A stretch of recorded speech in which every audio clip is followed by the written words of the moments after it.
सुप्रभात बच्चों।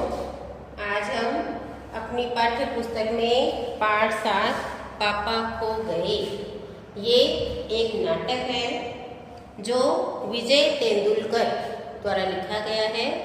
नाटक के बारे में तो आप सबने शायद सुना ही है, देखा नहीं होगा, क्योंकि आजकल नाटक कम होते हैं, लेकिन रामलीला आप सबने देखी होगी। और रामलीला में जो पात्र बनकर अभिनय करते हैं वो नाटक होता है। इसके लिए एक मंच की आवश्यकता होती है, पर्दा होता है, लाइट होती है पीछे से, और अलग अलग पात्र अपना अभिनय करते हुए किसी भी प्रेरणादायी कहानी को या किसी भी प्रसंग को इस तरीके से नाटक के रूप में हमारे सामने लाते हैं।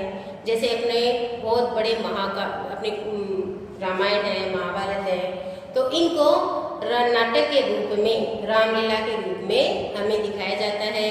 तो उसमें कोई राम जी का रोल करता है, कोई सीता का रोल करता है, कोई जनक का, कोई हनुमान का। तो इस तरीके से आपने जो रामलीला देखी है उसका जो नाट्य रूप आपने देखा है, तो इसी तरीके से अलग अलग भाषाओं में कई नाटक लिखे गए हैं। और ये है पापा खो गए हैं, ये भी एक नाटक है जो मराठी भाषा से लिखा गया है, मराठी भाषा में लिखा गया है, और इसका हिंदी रूपांतर हम पढ़ेंगे, इस पाठ के माध्यम से हम पढ़ेंगे। तो बेटा, नाटक में क्या होता है कि अलग अलग पात्र होते हैं, ठीक है। वैसे तो यदि हम भी क्लास में आमने सामने होते तो हम भी आप बच्चों को अलग अलग पात्र बनाकर ही इस पाठ को पढ़ते, लेकिन परिस्थितिवश आप अपने घर पर हैं और वीडियो के माध्यम से हम पढ़ रहे हैं, तो मैं आपको ये पाठ पढ़ाऊंगी। लेकिन जिस भी दिन हम आमने सामने क्लास में आएंगे तो इस पाठ को हम सबको अलग अलग पात्र बनाकर और इसको हम एक नाटक के रूप में हम दोबारा पढ़ेंगे। तो तब तक के लिए आप अपनी बुक खोलिए, पाठ 7 पापा खो गए, और उसमें से हम जैसे जैसे पढ़ रहे हैं बहुत मजा आएगा और बहुत अच्छे से अपन आनंद लेंगे, आनंद के साथ में इसको पढ़ेंगे। और मैं तो ये कहती हूँ कि वीडियो में जितना टाइम पढ़ने में लग रहा है, इसके बाद में भी आप आगे का पढ़ के रखिए, क्योंकि एक बार पढ़ने से जब हम दोबारा पढ़ते हैं तो वो हमें पढ़ने में आसान भी बहुत लगता है और अच्छा भी, आनंद भी इसमें बहुत आता है। तो अब हम इस पाठ को पापा खो गए हैं आप निकालिए, और जहाँ मैं पढ़ा रही हूँ आप ध्यान से देखिए और हम पढ़ते हैं। तो इसमें पात्र अभिनय कौन कौन कर रहा है कि एक जो बच्चा है वो बिजली का खंभा बना है, ठीक है, और एक बच्चा पेड़ बना है, एक लेटर बॉक्स समझते हो आप, जिसमें अपन चिट्ठियां डालते हैं, तो एक लाल कपड़े में, क्योंकि लेटर बॉक्स कैसा होता है, लाल रंग का होता है, तो ऐसे ही एक बच्चे ने लेटर बॉक्स का यहाँ पर अभिनय किया है। एक है जो कौवा बना है, एक नाचने वाली लड़की और एक आदमी। इस तरीके से यहाँ पर अलग अलग पात्र हैं। अब नाटक शुरू हो रहा है। सड़क, रात का समय, समुद्र के सामने फुटपाथ, मतलब फुटपाथ समझते हो आप कि समुद्र है और समुद्र के पास में फुटपाथ, जहाँ पर कई गरीब लोग जो रहते हैं या रात को भिखारी वगैरह होते हैं वो सोते हैं, और फुटपाथ जहाँ पैदल यात्री चलते हैं, उस जगह की बात है। वहीं पर एक बिजली का खंभा है, एक पेड़ है, एक लेटर बॉक्स है, दूसरी ओर धीमे प्रकाश में एक सिनेमा का पोस्टर है। पोस्टर पर नाचने की भंगिमा में एक औरत की आकृति। पोस्टर आपने लगे हुए देखे होंगे, कभी आप बाजार में देखते हो तो एक पोस्टर चिपका हुआ है जिस पर एक लड़की नृत्य करने की मुद्रा में है। समुद्र से सनसनाती हवा का बहाव, दूर वहीं कुत्तों के भौंकने की आवाज। अब ये ऐसा दृश्य नाटक में दिखाया गया है कि समुद्र है, उसमें से हवा की आवाज, साए साए करते जो हवा चलती है वो हवा की आवाज आ रही है, कुत्तों के भौंकने की आवाज आ रही है, और फुटपाथ जहाँ पे पैदल यात्री चलते हैं वो दिखाया जा रहा है। एक बिजली बिजली का खंभा है, एक लेटर बॉक्स बना हुआ है और एक सामने दीवार है जिसके ऊपर एक सिनेमा का चित्र लगा हुआ है जिस पर एक लड़की नृत्य की मुद्रा में छपी हुई है। खंभा जम्हाई लेते रोकते हुए राम राम राम रात बहुत हो गई। अब खंबे का जो अभिनय एक लड़के ने किया है वो खंबा बना हुआ बोल रहा है कि रात बहुत हो गई। पेड़ ने कहा आजकल की रातें कैसी हैं, जल्दी बीतने में ही नहीं आती। मतलब बहुत लंबी रातें हैं, बहुत बड़ी रातें हैं कि जल्दी से बीतती नहीं है। तो खंबा बोला दिन तो कैसे न कैसे हड़बड़ी में बीत जाता है कि दिन तो फिर भी चारों तरफ लोग घूमते हुए नजर आते हैं और कैसे करके दिन तो फिर भी निकल जाता है, लेकिन रात जो है वो बहुत ही लंबी लगती है। पेड़ ने कहा लेकिन रात को तो बड़ी बोरियत होती है कि रात को कोई दिखाई भी नहीं देता है और बहुत ही बोर सा महसूस करते हैं। खंबा बोला तब भी बरसात की रातों से ये रातें कहीं अच्छी हैं पेड़ राजा। बरसात की रातों में तो रात भर भीगते रहो, बादलों से आने वाले पानी की मार खाते रहो, तेज हवाओं में भी बल्ब को कसकर पकड़े, बराबर एक टांग पर खड़े रहो, बिल्कुल अच्छा नहीं लगता। उस वक्त लगता है इससे तो अच्छा था न होता बिजली के खंभे का जन्म, बल्ब फेंक तब दूर कहीं भाग जाने का जी होता है। अब खंबे ने अपनी व्यथा सुनाते हुए कहा कि ये रातें तो फिर भी ठीक है, बारिश की रातों में क्या होता है कि तेज तेज बारिश आती है, हवाएं चलती हैं और उस स्थिति में भी ये जो खंबे के ऊपर बल्ब लगा हुआ होता है उसको पकड़कर खड़े रहना पड़ता है और उस समय तो ये मन करता है कि काश बिजली का खंभा ही नहीं हुआ होता तो इस बल्ब को छोड़कर मैं चला जाता, ऐसा मन करता है। अब पेड़ क्या बोल रहा है, मुझ पर भी एक रात आसमान से गड़गड़ाती बिजली आकर पड़ी थी। अब बिजली का गिरना आपने सुना होगा या किसी ने देखा भी होगा कि आसमान में बहुत ही एक कड़कड़ाने की आवाज होती है, बिजली चमकती हुई तो सबको दिखाई देती है और कई बार वह किसी चीज पर गिर भी जाती है। तो पेड़ जो बना हुआ था उसने कहा कि एक बार मेरे ऊपर भी बिजली आकर गिरी। अरे बाप रे, वो तो बिजली थी या आफत, याद आते ही अब भी दिल धक धक करने लगता है। और बिजली जहां गिरी थी वहां खड्डा कितना गहरा पड़ गया था। खंबे महाराज, अब जब भी कभी बारिश होती है तो मुझे उस रात की याद आती है, अंग थर थर कांपने लगते हैं। ये जो पेड़ बना हुआ है वो बोल रहा है कि एक रात भयंकर बारिश हुई जिसमें आसमान में गड़गड़ाने वाली जो बिजली है वो तेज आवाज करके जो ही मेरे ऊपर गिरी तो मेरे अंदर इतना खड्डा हो गया और वो याद बात मुझे उस रात की जब भी बारिश होती है मुझे याद आती है ना तो मेरा पूरा शरीर मारे डर के कांपने लगता है। अब खंबा बोल रहा है मेरी तबीयत ही लोहे की है जो मैं बीमार नहीं पड़ता, वरना कोई भी इस तरह बारिश ठंडी धूप में खड़ा रहे तो जरूर बीमार पड़ जाएगा या नहीं। कितने दिन बीत गए, कितनी रातें, लेकिन मैं बराबर इसी तरह खड़ा हूँ, लंबी ठंडी सांस छोड़कर। छे, चुंगी की यह नौकरी भी कोई नौकरी है। अब खंबा बोल रहा है कि ये तो मेरा शरीर ऐसा बना हुआ है लोहे का कि चाहे कितनी भयंकर धूप हो मुझे धूप नहीं लगती और चाहे कितनी बारिश हो मैं बीमार नहीं होता। ये भी कोई जिंदगी है, ये भी कोई नौकरी है कि मैं बस यहाँ चुपचाप खड़ा रहता हूँ। तो पेड़ ने कहा अपने पत्तों को कोट पहनकर मुझे सर्दी बारिश या धूप में उतनी तकलीफ नहीं होती, तो भी तुमसे बहुत पहले का खड़ा हूँ मैं यहाँ। यही मेरा जन्म हुआ, इसी जगह। तब सब कुछ कितना अलग था यहाँ, वहाँ के वे सब ऊंचे ऊंचे घर नहीं थे, तब यह सड़क भी नहीं थी, वह सिनेमा का बड़ा पोस्टर और उसमें नाचने वाली औरत भी तब नहीं थी। सिर्फ सामने का यह समुद्र था, बहुत अकेलापन महसूस होता था।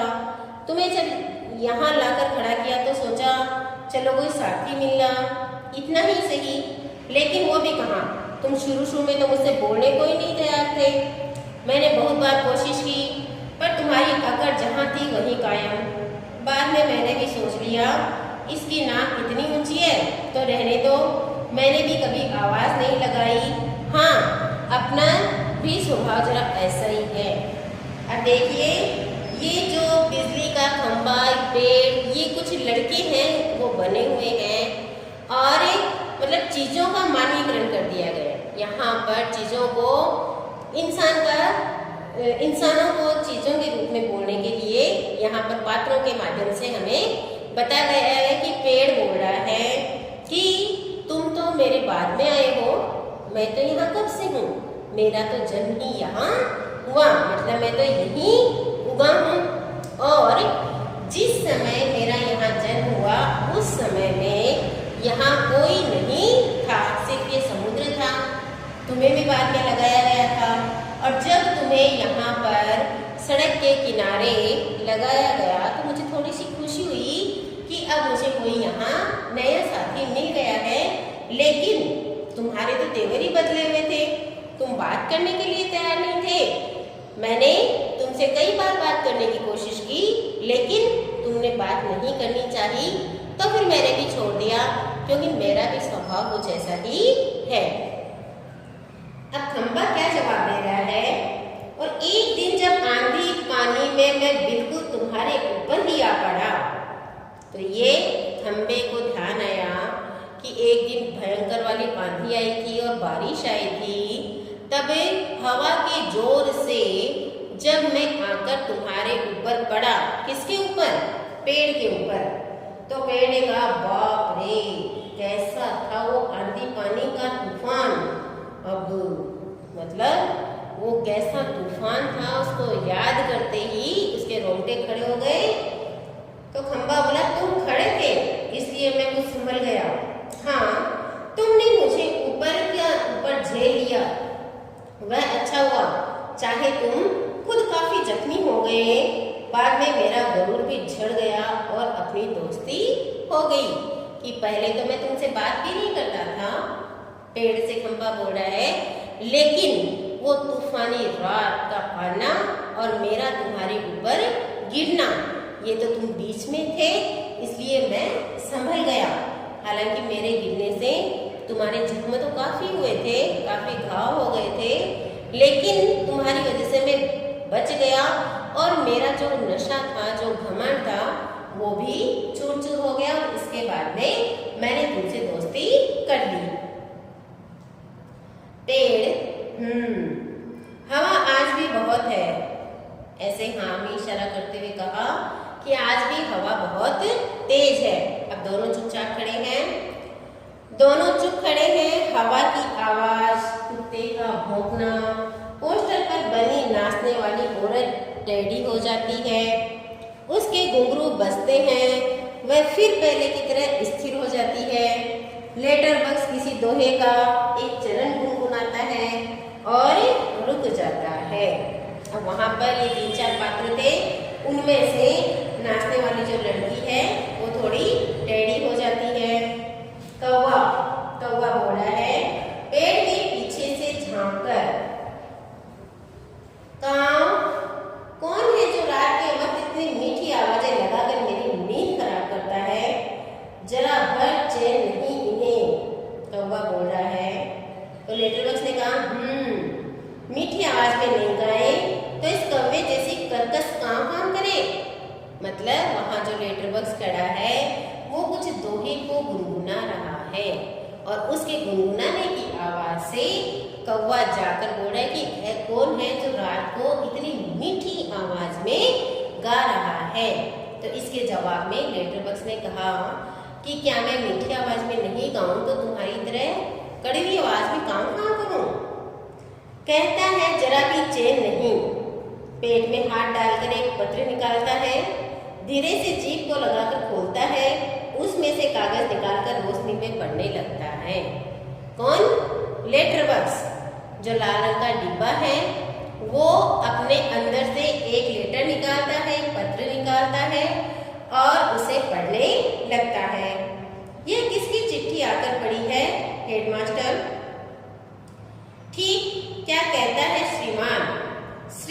गोविंद राम जी,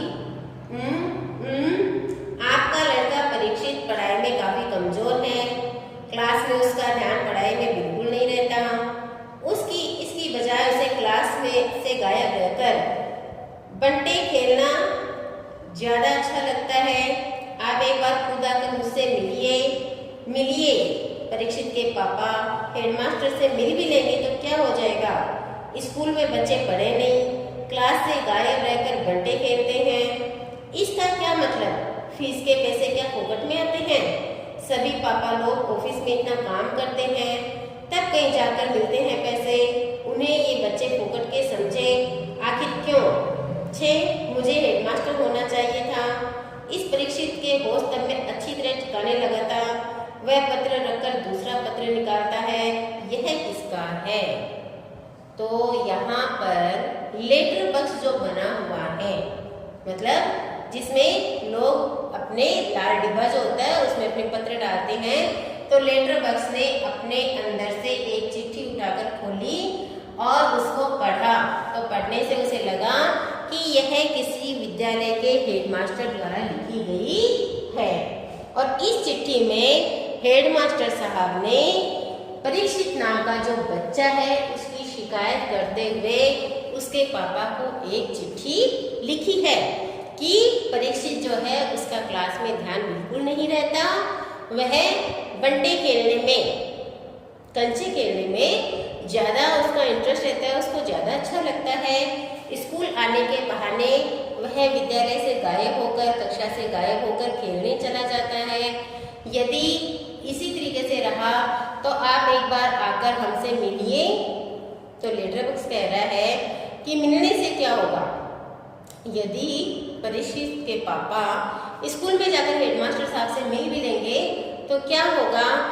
ये बच्चे ऐसे क्यों नहीं समझते कि उनके पिताजी कितना मेहनत करके कमाते हैं, कितनी मेहनत से पैसा लाते हैं और किस तरीके से ये बच्चे इस चीज़ को नहीं समझते कि जो फीस के पैसे उन्हें दिए जा रहे हों कितनी मुश्किल से आते हैं।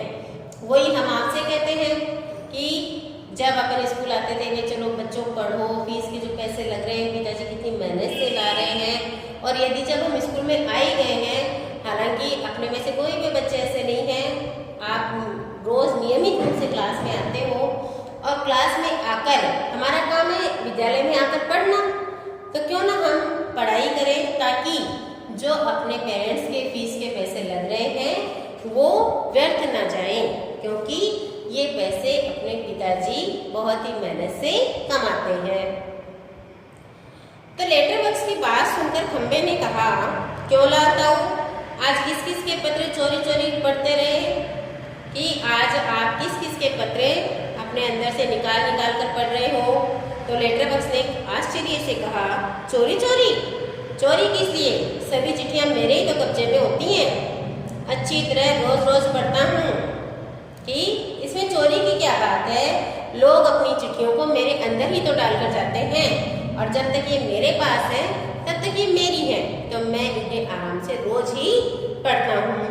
पेड़ ने कहा, कब्जे में होने का मतलब यह नहीं है लाल ताऊ कि लोगों की चिट्ठियाँ फाड़ फाड़ कर पढ़ते रहो। पोस्ट मास्टर को पता चल गया तो पेड़ ने, लाल ताऊ किसको कह रहे हैं? जो लेटर बॉक्स बना हुआ है उसको कह रहे हैं। और ये कह रहे हैं कि आपके पास में, इसका मतलब ये नहीं कि आप सबकी चिट्ठियाँ पढ़ेंगे, तो आप इस तरीके से किसी की चिट्ठी नहीं पढ़ सकते। यदि पोस्ट मास्टर को पता चल गया तो अब इस पाठ का आगे का हिस्सा आपको पढ़कर रखना है और सुंदर सुंदर राइटिंग में एक पेज का अनुलेख करना है। और आगे का पाठ आप पढ़कर रखेंगे। अगले वीडियो में हम इस पाठ को और आगे पढ़ेंगे। बहुत ही अच्छा पाठ है, तो आप इसको पढ़कर रखेंगे और अनुलेख का एक पेज आपको अपनी नोटबुक में करना है। धन्यवाद।